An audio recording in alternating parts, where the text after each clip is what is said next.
The Berenstain Bears and the Mansion Mystery by Stan Jan Berenstain. One day, Papa Bear, who made and repaired furniture, got a call from Squire Grizzly.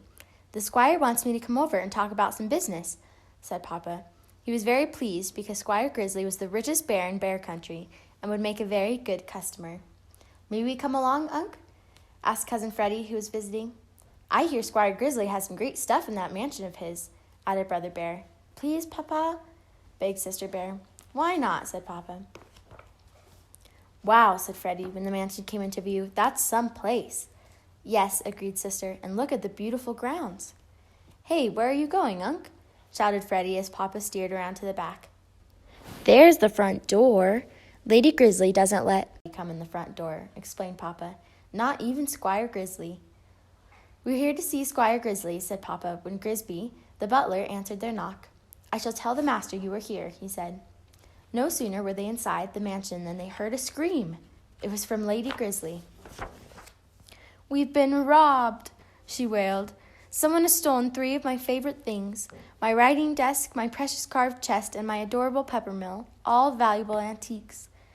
"This," said Brother, "looks like a case for the Bear Detectives," shouted Sister and Cousin Freddie. Freddie went to the back door and did his special whistle. Quick as a wink, his sniffer hound, Snuff, appeared carrying the bear's detective kit in his mouth. "Don't you worry, ma'am," said Brother. "The Bear Detectives are on the case." "And the world's greatest detective, Papa Q Bear," said Papa, who thought he was the world's greatest expert at just about everything.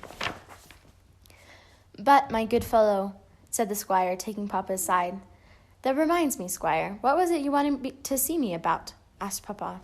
"Back and wait. First I must—" "You're right, Squire," agreed Papa. "Everything must wait until we find the thief.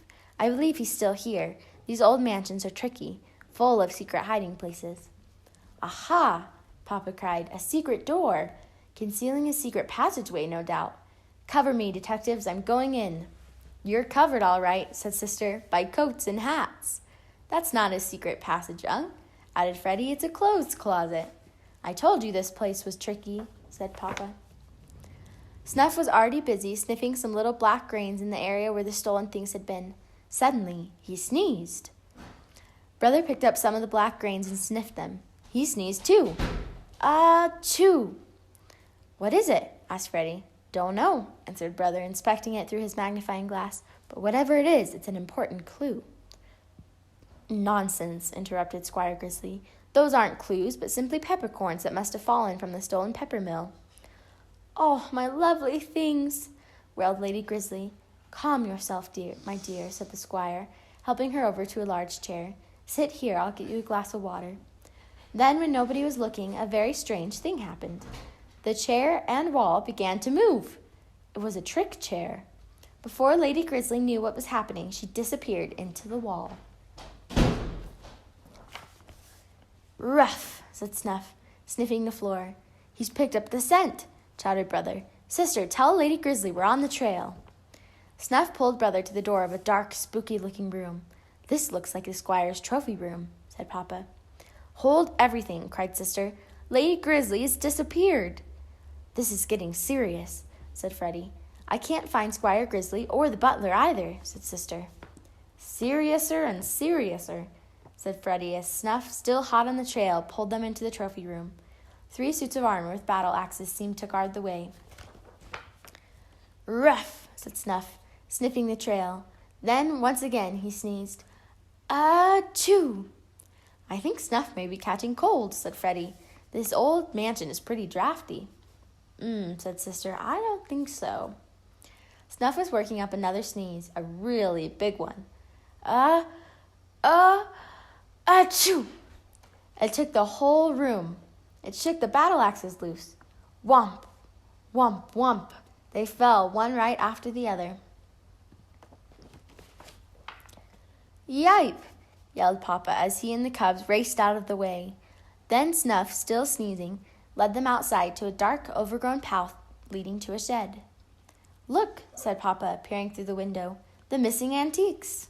And sure enough, there they were, the desk, the chest, and the pepper mill. He said. "They're fine pieces, all right, but they're not in very good shape." Precisely why I sent for you, my friend. The startled bears turned and saw Squire Grizzly stepping out of the shadows. Just as I thought, said Sister. It was a trail of pepper that made Snuff sneeze. A trail left by Squire Grizzly himself, probably through a hole in his pocket. By Jove, said the squire, I do have a hole in my pocket, and the pepper's all gone. The pepper you removed from the pepper mill before you stole it, accused Sister.